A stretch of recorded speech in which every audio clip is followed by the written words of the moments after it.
In 755 AD, the An Lushan Rebellion erupted. Yan Zhenqing and his relatives engaged in combat with the enemy across the nation. In 758 AD, tragedy struck as his nephew Yan Zhenqing fell victim to the rebel forces, with only his severed head ultimately recovered. In great sorrow and tribute, Yan Zhenqing wrote a memorial essay to honor the brave sacrifice of the young warrior.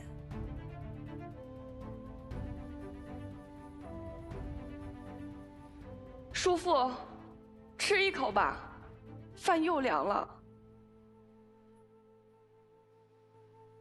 全明儿，可有消息？全明兄向来处事妥当，只是千里寻人，并非易事。叔父，切莫焦急。叔父，叔父。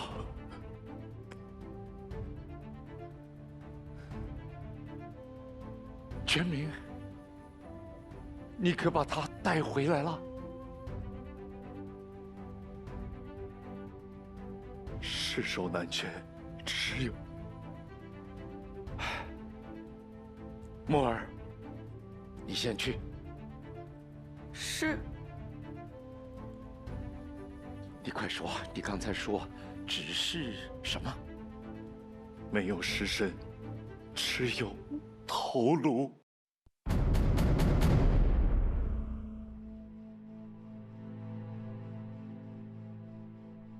只有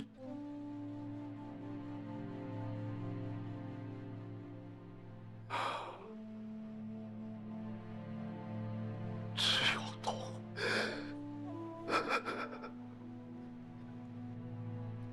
莫哭，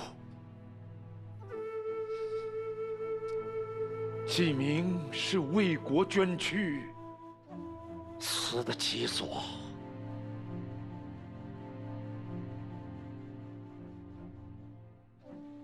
准备笔墨，我要为季明写祭文。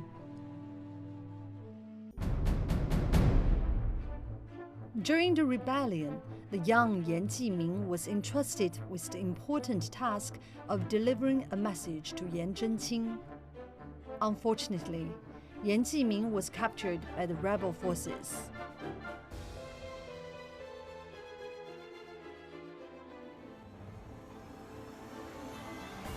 季明是我严家的楷模，立德、立功，他都做到了。叔父来为你立言，季明无职，故城威逼，不擒不献子死，朝廷乱覆。季明，可笑尔等乱臣贼子，妄图以我性命逼迫家父屈降。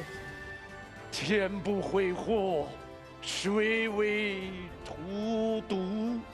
我父忠烈，我叔父忠烈，我们严家满门忠烈。季明，季明，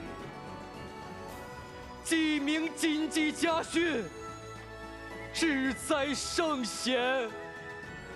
父孽催切，朕道心言。叔父。 其实还有一句话，一直刻在我心底：志在圣贤，民屈济国。季明何在？吾儿何在？我严家31人，民屈济国，民叔父，严家尚有男儿在。男儿敏躯，尚有女儿在。若男儿女儿皆敏躯，尚有千万儿女在。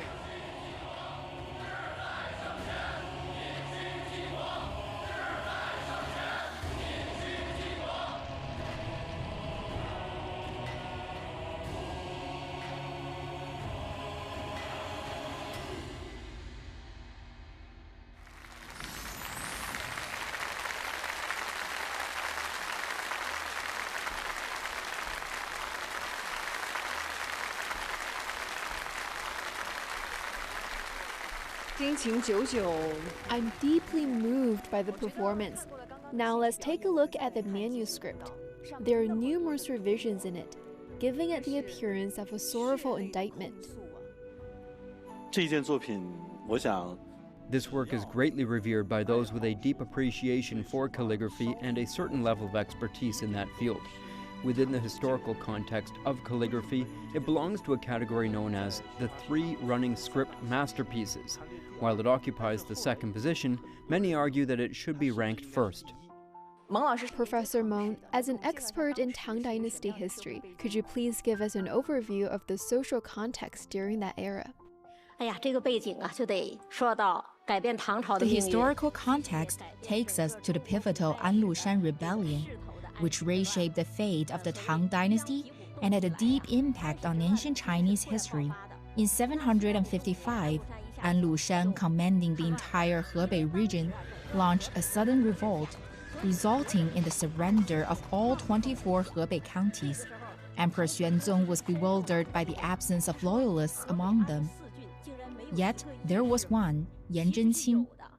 Yan, who was the prefect of Pingyuan County, bravely defended the city. His cousin Yan Gaoqing, the father of Yan Jiming, also started the resistance in Changshan County, which is now known as Shijiazhuang. Yan Zhenqing and Yan Gaoqing collaborated to fight against the rebellion. 他也举起义旗，颜真卿、颜杲卿兄弟两个就联合起来。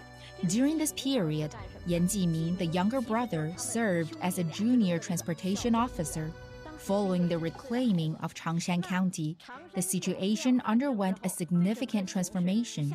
Yan Gaoqing assumed direct control of the Tumen Pass, now known as the Jingxing Pass, connecting Hebei and Shanxi.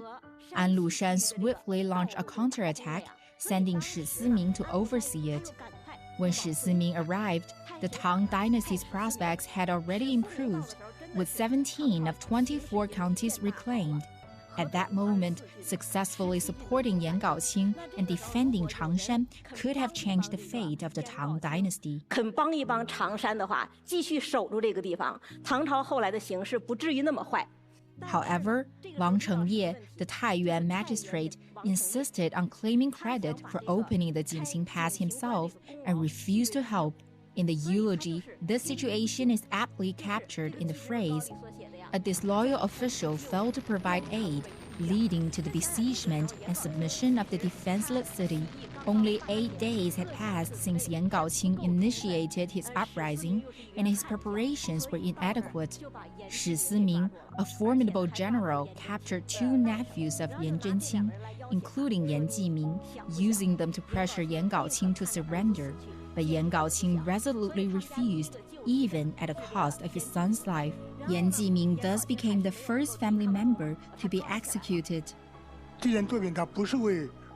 This manuscript was not intended to be an exquisite piece of calligraphy or a timeless masterpiece.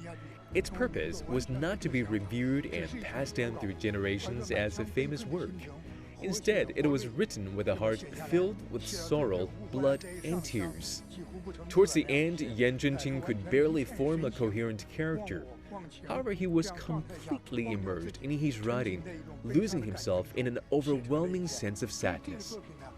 This piece can be appreciated, but it can never be truly replicated. You can copy it on a surface level, but its deeper essence remains elusive.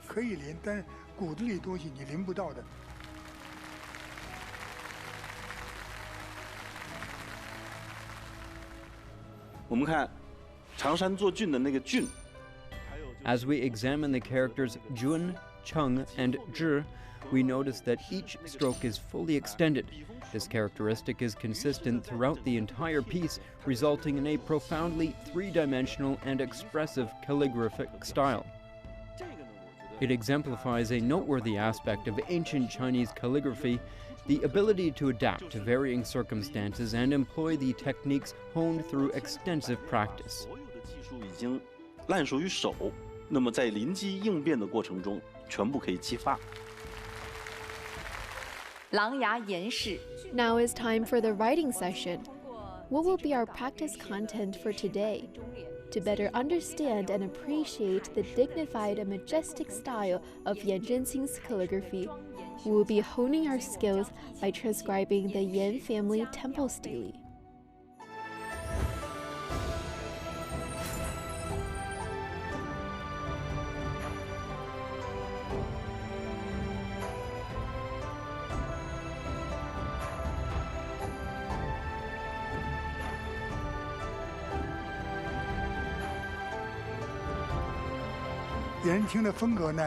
How can we truly capture the essence and vitality of Yan Zhenqing's calligraphy? When we delve into Yan Zhenqing's writings, including his regular script and stele inscriptions, we encounter bold and robust strokes.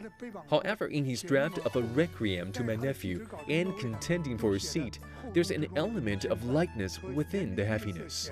To capture the spirit of Yan Zhenqing's characters, I think we should adaptedly wield their dynamic and vigorous energy while avoiding rigidity. Now let's take a moment to admire the pieces of calligraphy created by the enthusiasts.